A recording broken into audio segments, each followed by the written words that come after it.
Mensagens que edificam, ministradas pelo pastor Sidney Ferreira.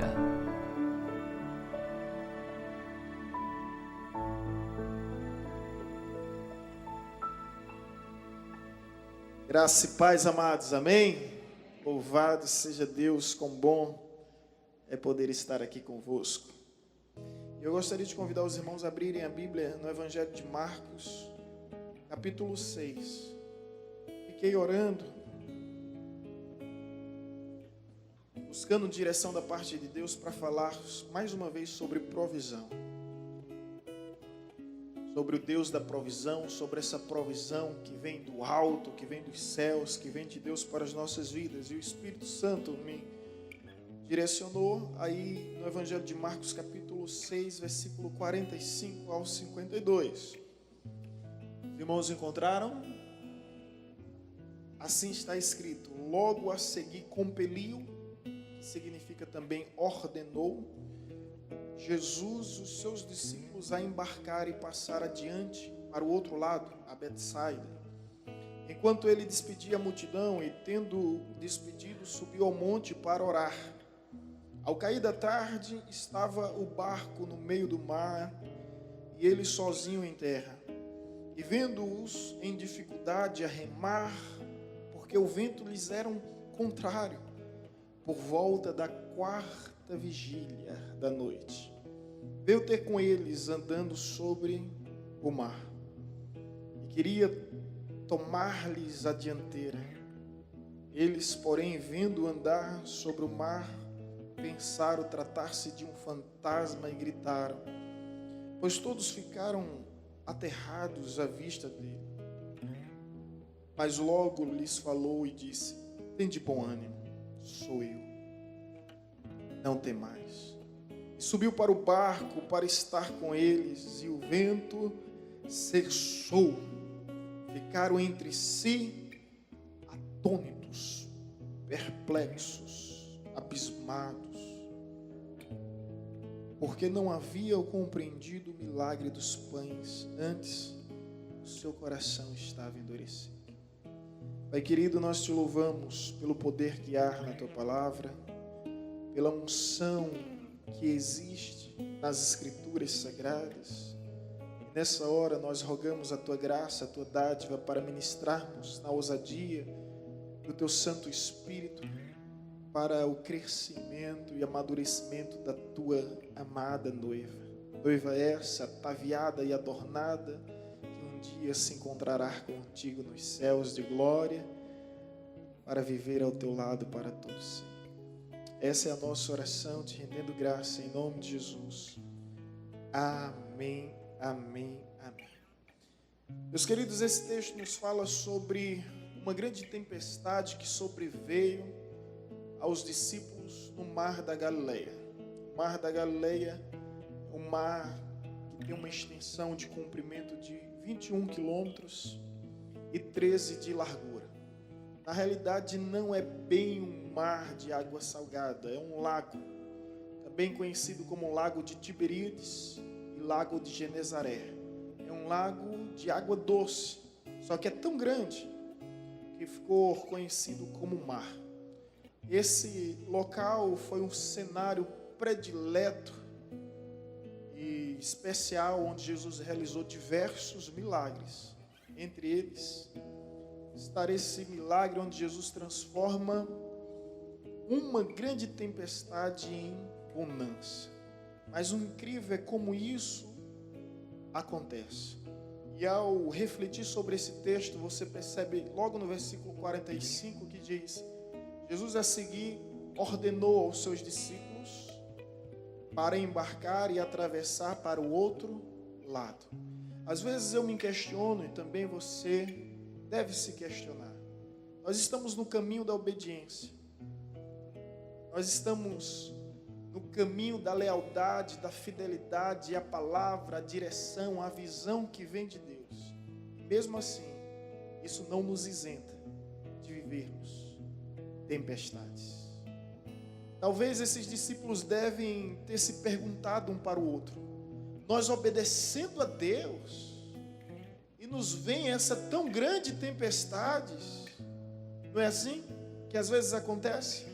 Nós estamos lá firmes e fiéis ao Senhor e de repente, na nossa casa, no nosso lar, no nosso trabalho, nas nossas relações interpessoais, uma tempestade.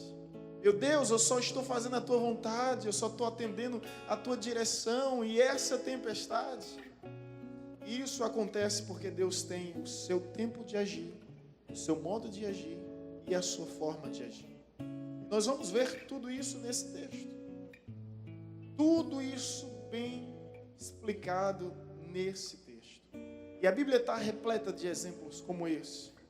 A Bíblia nos fala em Atos capítulo 16 que o apóstolo Paulo é direcionado pelo Espírito Santo a ir a um lugar. E ele vai com Silas, o seu companheiro. E quando chega nesse lugar, ele proclama o Evangelho, mas as pessoas não aceitam o Evangelho e os trata com açoites, com escárnios, e colocam eles nas prisões. Eles poderiam pensar, meu Deus, eu estou apenas atendendo e obedecendo. E quantas vezes nós nos deparamos com essa realidade? De repente, a tempestade não é sinal de desobediência, mas é sinal de obediência. Às vezes, obedecer a Deus significa viver algumas tempestades, mas não tema, não se assuste. Deus tem o seu tempo, Deus tem o seu modo, Deus tem sua forma de agir. Quando olhamos bem para esse texto, e eis aqui uma sugestão, uma dica, um bizu, como diz na nossa linguagem, esteja atento às entrelinhas do texto bíblico, porque às vezes a gente passa despercebido. O texto bíblico nos diz que Jesus apareceu, e Jesus compareceu, só que era a quarta vigília. Em Israel, a vigília é considerada das 18 horas da noite às 6 horas da manhã. Esse é o período, 12 horas de vigília. Só que o texto nos diz que Jesus apareceu quando? Na quarta vigília. A primeira vigília é das 18 às 21 horas. A segunda vigília é das 21 horas às 0 horas. A terceira vigília é das 0 horas às 3 horas da madrugada. E a quarta vigília é entre as 3 horas da madrugada até as 6, que é justamente o amanhecer. Então essa vigília, que é dividida em 12 horas, é dividida em 3 horas. Jesus vai aparecer na quarta vigília. Isso está entre 3 horas da manhã, ou melhor, da madrugada, até as 6 horas da manhã. Não sabemos, mas uma verdade é, a noite sempre se torna mais escura perto do amanhecer.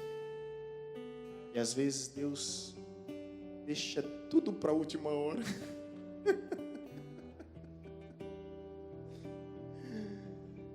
Mas Deus tem o seu tempo. Deus tem o seu modo. Deus tem a sua forma.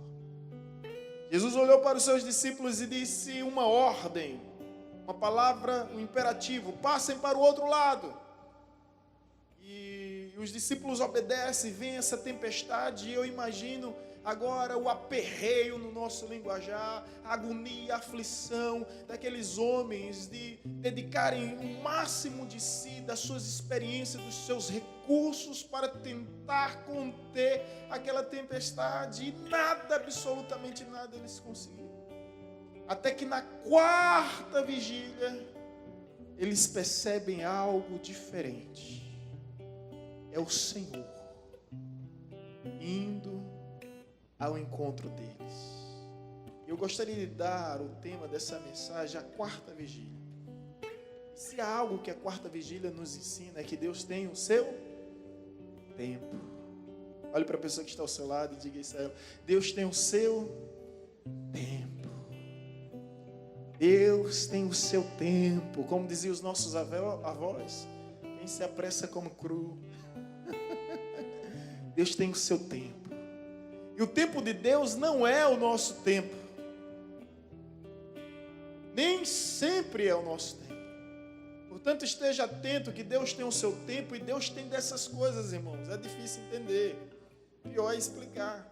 Deus deixa tudo para a última hora, para que a nossa fé e a nossa experiência não venha se basear nas estações, no clima, na economia, no Estado, nos homens, mas para que a nossa confiança seja nele, somente nele.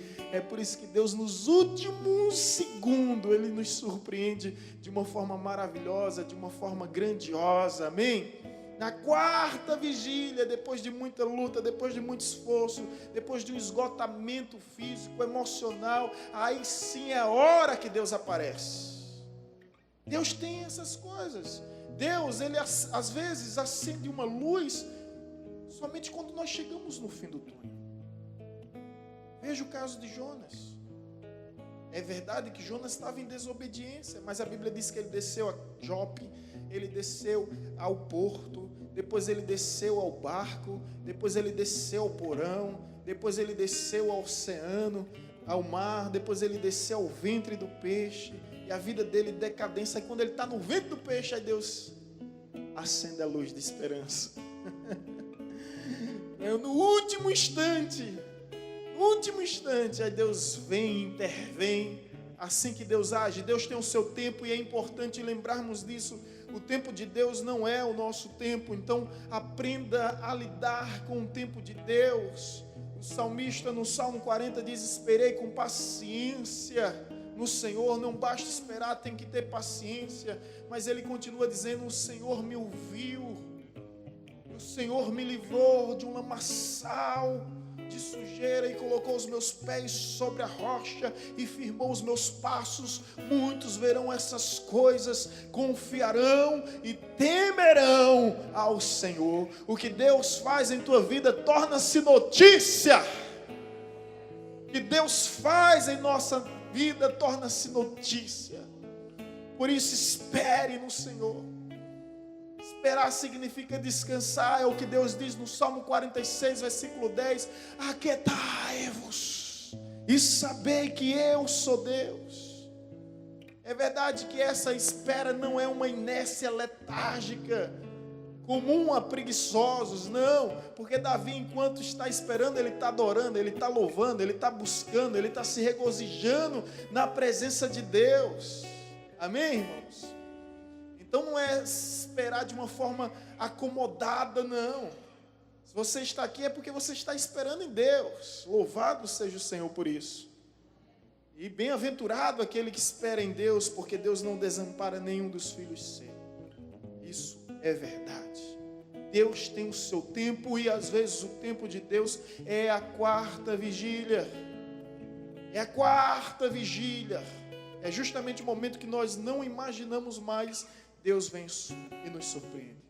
Mas além dessa verdade que Deus tem o seu tempo, Deus também tem o seu modo. Jesus disse aos discípulos: peguem um barco e atravessem o mar da Galileia. No meio acontece a tempestade. E eu fico imaginando eles procurando um barquinho, dizendo: olha, Jesus disse que ia nos acompanhar e Jesus até agora não chegou. O que está vendo? Enquanto ia, sabe, levantando vela, descendo vela, remando para um lado para o outro, e ficava observando ao redor o barquinho de Jesus chegar. E não vinha nada. Até que de repente eles veem um homem andando sobre as águas. E esse modo de Deus agir é tão impactante que às vezes contraria até a nossa lógica e a nossa razão. Eles ficaram tão horrorizados, tão assustados, que eles disseram: é um fantasma. Porque nunca nenhum homem andou sobre as águas. Andar sobre as águas é andar além da gravidade da terra, da temperatura do ar e da densidade das águas. Jesus contraria todas as leis da física, todas as leis naturais e comuns ao andar sobre as águas. Mas eu pergunto a você, qual era o problema dos discípulos naquela hora?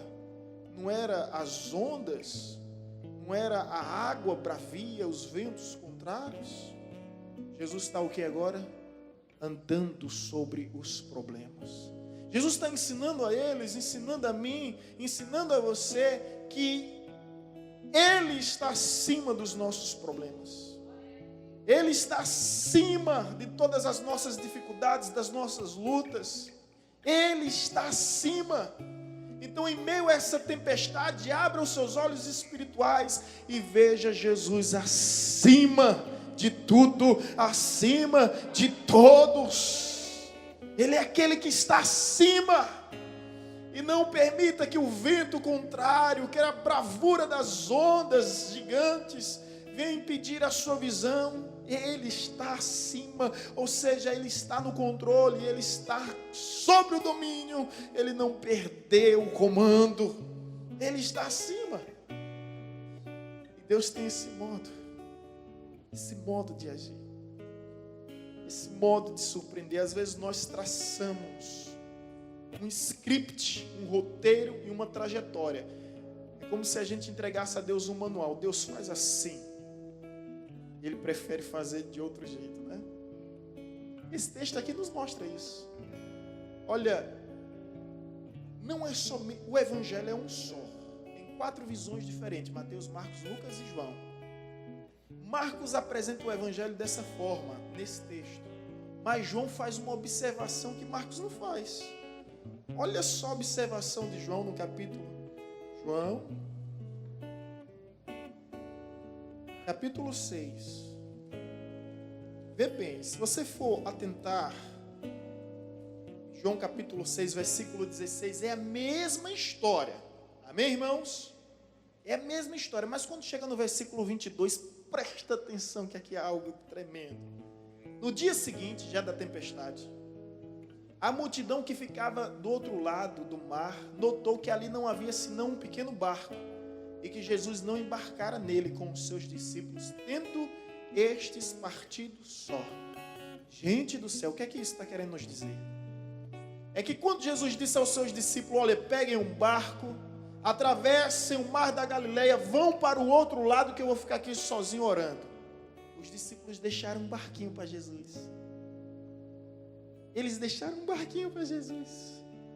Eles disseram: vamos deixar esse barquinho aqui para Jesus, que uma hora ou outra, quando ele parar de orar, ele vai nos acompanhar. E não é assim que a gente age.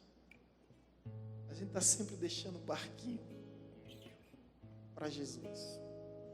A gente está sempre estabelecendo meios e formas, maneiras e estratégias para que Deus venha agir. E Deus sempre surpreende as nossas expectativas. Ele sempre vai além da nossa imaginação. Eles olham no meio da tempestade: cadê o barquinho? Cadê o barquinho? Cadê o barquinho? De repente ele vê um ser reluzente, resplandecente, andando sobre as águas, desafiando a gravidade da terra, a temperatura do ar, a densidade das águas, demonstrando controle sobre os ventos contrários, sobre as ondas agitadas. Simplesmente vem andando ao encontro deles, e eles ficam aterrorizados, atônitos, dizendo: é um fantasma. Até que alguém diz: não, é o Senhor. É o nosso Senhor vindo ao nosso encontro para cessar a nossa tempestade, para dar um basta ao mal que nos atormenta. É o Senhor acima dos nossos problemas, acima das nossas dificuldades, acima do mal temporal, acima das tempestades que nos assolam. É o Senhor. Eu oro para que nessa hora Deus abra a sua visão, nesse culto da tarde da bênção, nesse encerramento da provisão, que você venha ver o teu Senhor andando sobre as águas. Não importa quais sejam essas águas tuas, importa que você reconheça que Ele está acima do vento, Ele está acima da onda, Ele está acima da tempestade, e Ele vem ao teu encontro, Ele vem ao teu encontro, Ele vem ao teu encontro, Ele vem ao teu encontro. O barco estava no meio do mar, não importa o quão distante você esteja, Ele vem ao teu encontro. Aleluia! Porque Deus tem o seu tempo, porque Deus tem o seu modo. E agora? Não compete a gente ensinar Deus a ser Deus. Ele sempre vai encontrar uma forma de nos surpreender. Às vezes a gente pensa, Deus, o Senhor faz desse jeito, dessa forma. A gente deixa o barquinho, fica na esperança que Ele venha no barquinho e resolva o problema. Mas Ele sempre tem um jeito próprio. Ele sempre tem um jeito bem peculiar de nos surpreender. E conforme eu disse, Deus tem o seu tempo, Deus tem o seu modo, mas Deus também tem a sua forma. Se você voltar ao Evangelho, no livro de Marcos, capítulo 6,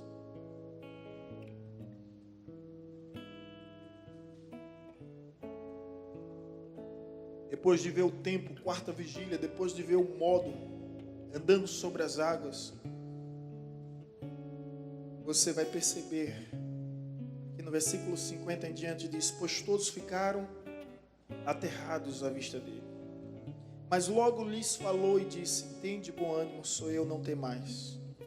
E subiu para o barco para estar com eles.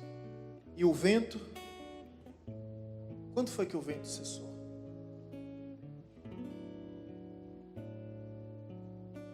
Foi quando eles viram Jesus? Foi quando eles reconheceram que era Jesus? Foi quando eles identificaram que não era um fantasma, mas era Jesus? Foi quando Jesus disse: não temas, tem de bom ânimo? Não. Versículo 51 diz: quando subiu para o barco para estar com eles, o vento cessou.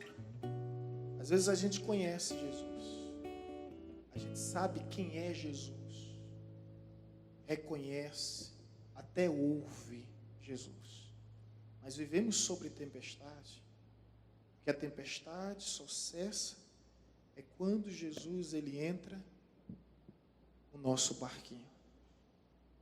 E interessante que Jesus poderia continuar surfando no mar da Galileia com suas sandálias, né?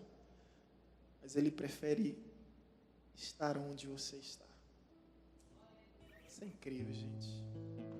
Esse Deus que faz questão de estarmos aonde estamos. Se é na fornalha ardente, ainda que a esquente 7 vezes mais, Ele entra contigo. Se é na cova dos leões, sobre a fúria dos animais famintos, silvestres, selvagens, agressivos, Ele está lá conosco. Não importa.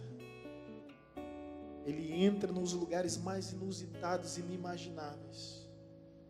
A tempestade cessou no momento que Jesus, ele entra no barco para estarem com os seus discípulos. E ficaram todos... não vou dizer abestalhado, porque o cristão não é besta, né? Mas posso dizer ovelhado. Ficaram todos perplexos, atônitos, estupefatos, admirados, encantados, surpresos. Ficaram todos atônitos, porque não havia compreendido o milagre dos pães, antes o seu coração estava endurecido. E aqui, irmãos, eu quero concluir. Deus tem o seu tempo, Deus tem o seu modo, Deus tem a sua forma. E Jesus fez o que fez por uma razão. Não era por exibicionismo. Ele não queria trazer um espetáculo, uma exposição, não queria apresentar uma performance diferente. Mas ele fez o que fez para confrontar a fé dos seus discípulos, que estava muito limitada. O texto nos mostra que Jesus realizou o milagre da multiplicação dos pães e peixes, onde um garotinho com 5 pães e 2 peixes alimentou uma multidão de 5.000 homens, sem contar suas esposas e provavelmente seus filhos. Os discípulos ficaram tão horrorizados e as pessoas tão assustadas com aquilo, que as pessoas queriam fazer com que Jesus fosse rei, mas ele nunca aceitou essa honra humana baseada em títulos. Ele não queria essa glória humana nesse aspecto, nesse sentido. Então Jesus se afasta para orar, pede aos seus discípulos, ordena, na verdade, pega um barco, vá para o outro lado, enquanto ele está falando com Deus. E a Bíblia nos diz que os corações dos discípulos estavam o quê? Endurecidos, porque não compreenderam o milagre dos pães e dos peixinhos. Aí Jesus, é como se Jesus dissesse: tá certo, fazer algo pior. É assim? O coração de vocês endureceram, vocês ficaram espantados, vocês ficaram assustados, porque eu peguei 5 pães e 3 peixinhos, e a partir de então alimentei uma multidão faminta, e vocês acham que isso é tudo? Vou mostrar a vocês algo maior, vou levar vocês a uma outra dimensão. E não é assim que Deus faz com a gente? Às vezes Deus faz algo com a gente, uau! Que legal! Isso é o máximo! Aí Deus diz, sabe de nada, inocente. Sabe de nada, inocente. Tem coisas maiores, tem coisas melhores, tem coisas maiores, tem coisas melhores. Se no milagre da multiplicação dos pães e peixes ele desafiou a lógica, aqui ele desafia toda a ciência, andando sobre as águas ao encontro dos seus discípulos. Eu acabei de viver um milagre em minha vida, gente. Vocês que conhecem minha história sabem que ano passado eu tive uma enorme frustração. Tenho 12 anos de ministério, nunca tive depressão, graças ao bom Deus, e também não julgo nem subestimo aqueles que sofrem desse problema. É algo terrível, crônico. Não é simplesmente como alguns tendem a questionar e interpretar tão mal, como se fosse frescura, né? É algo terrível. Conheço pessoas que sofrem com isso. Nunca tive problema, sempre soube administrar muito bem. Mas quando eu fui chamado, estava no meu canto quieto, fui chamado para uma viagem para Israel e me organizo para realizar essa viagem no mês de junho do ano passado. E de repente fico em Salvador aguardando a hora e passa 1 dia, 2 dias, 3 dias, 4 dias, até que eu venho cair em si e perceber que era um golpe. Depois de um investimento que custou a mim ao todo 10 mil reais. 10 mil reais. Imagina, eu vim de Salvador chorando, no ônibus. Estava na casa dos tios de Vanessa, minha esposa, e ele me deixou na rodoviária, eu pego o ônibus, eu vim chorando de Salvador a Paulo Afonso. Eu dizia, Deus me deixa em paz, Deus me deixa quieto, Deus, eu não quero saber de Israel, eu não quero saber de lugar nenhum, o Senhor tem promessa, eu não quero saber das tuas promessas, eu não quero passar por esse vexame, e chorava copiosamente como uma criança. Até vim para aqui, e aí quando eu estou em casa, eu não quero sair de casa, eu não quero encarar ninguém. A vergonha de ser tão ingênuo. Às vezes a gente cai em algumas enrascadas porque temos a tendência de avaliar as pessoas com as nossas próprias réguas. Eu jamais seria capaz de fazer isso com alguém, então eu imaginei que ninguém em nome de Deus pudesse fazer isso comigo. Mas nem todo que está em Israel é israelita. E aí tive que conviver com isso, até que Deus disse, levanta-te e sobe ao altar. E eu estava mal, muito mal. E alguém até me disse o conselho, disse, olha, você não tem do que se envergonhar, você apenas confiou, você não tem do que se envergonhar. E eu vim, preguei, Deus me usou, veio o diácono Williams, que eu nunca esqueço, ele disse, pastor, como o altar de Deus lhe faz bem. Ele foi me visitar em casa, me viu arruinado, arrasado. Como um altar. E eu fui curado no altar. Preguei. Procurei a justiça, procurei todos os meios, até que Deus disse, descanse. Fique em paz. Como se dissesse em outras palavras, deixa comigo. E aí eu tive que confiar em Deus. Não é fácil não, gente. Você tem que confiar em Deus. Você abrir mão dos seus direitos, das suas razões, você abrir mão dos seus valores e confiar em Deus. Está em tuas mãos. Já tinha feito confissão de dívida, já ia levantar uma ação contra esse personagem, esse sujeito. De repente eu estou aqui no gabinete, despretensiosamente, recebo uma ligação de uma empresa que conheceu a minha história, soube do meu problema, e disse, pastor Sidney, se você tiver interesse, eu vou lhe levar a Israel. Você vai passar 12 dias em Israel. E eu, gato, escaldado, tem medo de água fria, né? Eu começo, olha, não me leva mal não. Nem tenho mais esse anseio, mas se você mandasse passagens para o meu e-mail, eu vou começar a acreditar. Aí disse, quais são os dados? Aí eu dei os dados, E ele mandou uma mensagem no celular: pode verificar seu e-mail. Quando eu fui lá, tá lá. A passagem, eu disse: meu Deus, eu guardando tudo aquilo em silêncio, como Maria, né, gente? Maria recebeu a revelação do anjo e ficou em silêncio. Aí eu compartilho com minha esposa e ele disse: olha, se sua esposa quiser ir, ela vai a preço de custo. E aí eu falo com Vanessa: olha que oportunidade, praticamente 2/3 é a despesa para ir, em relação ao que é normal. E aí eu vou conversar com minha mãe para saber como minha mãe pode me ajudar num sentido de empréstimo. Aí minha mãe disse: pergunta a ele se ele faz também um preço de custo para mim. Aí ele disse: faço, também faço. E aí, gente, olha só, eu digo para ele, disse: pastor, não me leva a mal não, mas se o senhor colocar as passagens aéreas da minha mãe e da minha esposa, aí eu vou depositar o dinheiro só depois que o senhor enviar. O pastor Sidney trabalha mais de 20 anos, já foi mais de 70 vezes a Israel, nunca fez isso por ninguém, mas por causa da sua história, eu vou fazer isso. Aí ele disse: eu disse: olha, você me dá 24 horas. Eu disse: pronto, não, eu vou lhe dar 48 horas para você pagar. Depois ele manda uma mensagem: pode verificar o seu e-mail. Quando eu vou lá, tá lá as passagens das duas. Eu disse: olha, estou começando a acreditar. Vanessa liga para a empresa e a gente começa a partilhar isso. Estou começando a acreditar, tudo certo. Chega o momento da viagem, a gente vai a Recife, deixa o carro em Recife, pega o voo para São Paulo, não, Guarulhos. Está todo mundo reunido, entre muitos homens. Arival Casemiro Dias, que é pastor de Hernandes Dias Lopes, um pastor muito conhecido no Brasil. Eu tenho 4 livros desse pastor e não conhecia ele pessoalmente. Aí eu começo a olhar aquela turma e disse: olha, eu estou começando a acreditar. E minha mãe e minha esposa dizendo: deixa de ser incrédulo. Eu disse: não é nem incrédulo, é o trauma que existe. Quando a gente pega o voo, né, e quando a gente vai em conexão para Londres, aí eu digo: olha, estou começando a acreditar. Quando a gente chega de Londres a Tel Aviv e pisa em Tel Aviv, aí eu digo: agora não tem como duvidar.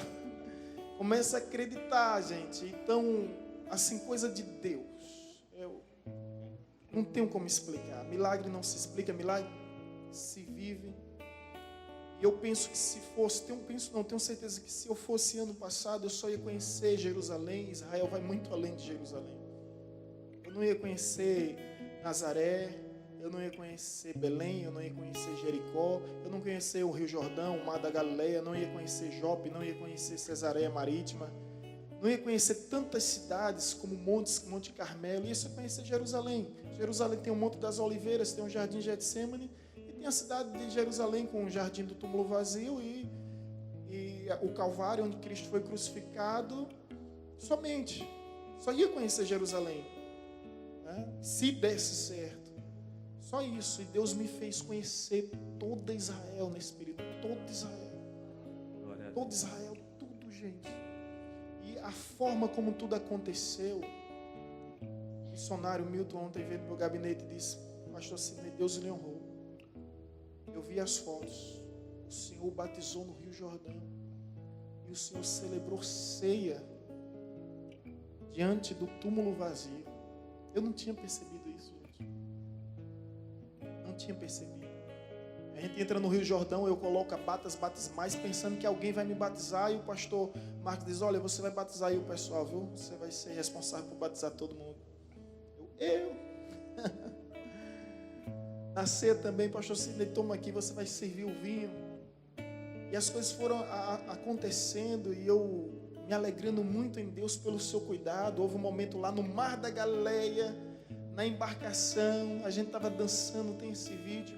Houve um momento de hastear a bandeira do Brasil, e o homem que mora lá, que não fala nem no nosso dialeto, acho que ele fala hebraico, um judeu, me chamou. Eu tive aquela oportunidade de hastear, naturalmente, tudo normal, mas no momento que a gente ia hasteando, ao som do hino, Deus ia falando muito ao meu coração, que me fez pescadores de homens no Brasil, fez pescadores de homens nessa nação. E, gente, tantas coisas tremendas. Eu preguei no cenáculo do templo, onde ocorreu o Pentecoste, onde ocorreu a primeira ceia realizada por Jesus. Eu andava o tempo assim, chorava. Eu fui na fonte de Gideão, foi o primeiro lugar que eu chorei. Onde Deus escolhe 300 homens para vencer um exército de 135 mil homens. E Deus ali falava: eu sou Deus do impossível, eu sou Deus do improvável, eu sou Deus. Sou Deus que não segue estatísticas, planilhas, mas que está além da nossa lógica, que está além da nossa razão. E a gente foi vivendo esses milagres, e eu digo: meu Deus, como fui abençoado. Quando eu estou na Mar da Galileia, ainda comendo um peixinho no restaurante, chega uma mulher bem pentecostal: Pastor Sidney. Você conhece o timbre da voz de Deus, né? Deus te honrou em te trazer para cá. Se prepara, que virá outras vezes aqui. Ela não sabia de nada. Aí ela me vê chorando, né? Aí ela disse: vir a Israel não é para quem quer, é para quem Deus escolhe. E eu recebi aquela palavra. E Deus tem o seu tempo. Deus tem o seu modo. Deus tem a sua forma. E se eu pudesse escrever uma história, essa história eu não conseguia escrever tão bela quanto Deus fez. Não tinha criatividade, nem imaginação. Aí o evangelista Marcondes, agora eu vou colocar a cerejinha no bolo, ele disse algo interessante. Ele disse: para cada vergonha, Deus nos dá dupla honra. Dupla honra, dupla honra. E eu encerro essa campanha, né? A campanha da provisão, dizendo para os irmãos que eu recebi a minha. Que eu recebi a provisão dos céus, a provisão do alto, a provisão de Deus. Eu vivi a provisão. Gente, vamos buscar a Deus. Eu creio que Deus tem grandes coisas a realizar nesses nossos encontros à tarde. Grandes coisas há de acontecer. A gente está falando sobre provisão. Eu não imaginava, eu esperava outras coisas, sabe? Eu esperava que Jesus viesse no barquinho. Aí de repente ele vem marchando sobre as águas ao nosso encontro. Eu não imaginava, e de repente eu vivi a provisão de Deus. Provisão de Deus, literalmente. Uma provisão de Deus. E agora estou com esse compromisso de ser um representante dessa empresa e levar pessoas a Israel. E nós já temos uma caravana marcada para novembro de 2019. E assim como Deus realizou o meu sonho, eu quero realizar o sonho de muita gente. Fui na missão de João Batista, abrir caminho para que outros venham e possam passar por esse caminho. Só mais uma coisa para dizer para os irmãos. Nós passamos 3 dias em Israel antes de pisar em Jerusalém. Quando a gente está subindo no ônibus, porque Jerusalém fica no monte, quando a gente está subindo no ônibus, subindo a Jerusalém no ônibus, o pastor Marcos diz bem assim: Pastor Sidney, traga uma palavra sobre Jerusalém agora. E gente, a emoção foi indescritível quando eu pego o microfone que havia no ônibus e falar sobre Jerusalém para pastores de vários estados e regiões do nosso grande país. Essa também foi uma emoção que eu não sei escrever, inenarrável demais. Falar sobre Jerusalém. Me lembrei daquela passagem, missionário Milton, onde Jesus nasce em Belém, vive em Nazaré, realiza seus maiores milagres em Cafarnaum, se preparando para Jerusalém. Jesus olha para os seus discípulos quando chega a hora, quando chega o dia, ele diz com alegria, com o seu semblante alegre, ele diz: subamos a Jerusalém. Mas ele sabe que o que lhe aguarda não é coroa de ouro, não é trono de ouro, mas é a cruz, é a rejeição, os açoites. E essa foi a palavra que Deus me deu na hora. Eu disse: subamos a Jerusalém. Não sabemos o que nos aguarda, mas essa é a vontade de Deus em nossa vida. Se esse é o cálice amargo que temos que beber, que assim seja. O importante é que Ele cresça e que venhamos diminuir, que Ele resplandeça e que venhamos desaparecer. Foi algo tremendo, foi algo extraordinário da parte do nosso Deus. E agora, queridos, vamos nos colocar em pé em nome de Jesus. Vamos encerrar essa campanha da provisão, orando por provisão. Porque Deus pode, ainda hoje, na quarta vigília, fazer com que o milagre aconteça em sua vida.